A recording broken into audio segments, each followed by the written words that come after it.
Jatend piny Kenya William Samoei Ruto kaachiel kod nyawadgi mawuok e piny Gedo mano mar Uganda Yoweri Museveni odiochieng' ma kawuonendi ne osidho yanga chakruok gedo nendo mano mar ndach gach okolo manendo mano mar SGR. Nyasi ma kamaendi ne obagi bomonendi mano ma Kisumu e kar dak manendo ma Kibos kama bende jatend piny William Ruto ne oyango ni chenro mar gach okolo nendi koro biro konyo mokalo kendo yawo thuologo eko mag dongruoge mopogore opogore e gwenge mago mag Nyanza. Maendi en ndach gach okolo manendo mawuok e gwenge mago mag Naivasha nyaka Malaba e piny nendo ma Uganda.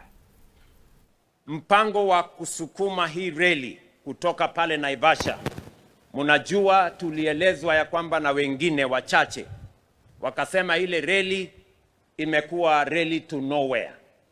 We are now telling them it was never a railway to nowhere. It was always our plan that this railway was going to be a railway to prosperity. It was going to be a railway to the transformation of the Republic of Kenya. And the naysayers, the people who don't believe in the transformation of Kenya, we want to persuade them that it may take a little while.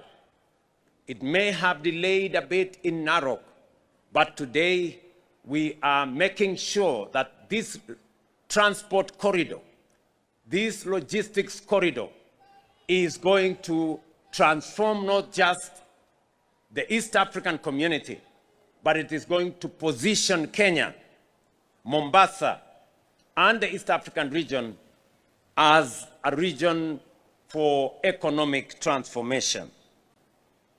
Let me also say, while right here in Kisumu, that here in Kibos, we are going to set aside 1,000 acres to build a special economic zone that is going to be connected to this SGR.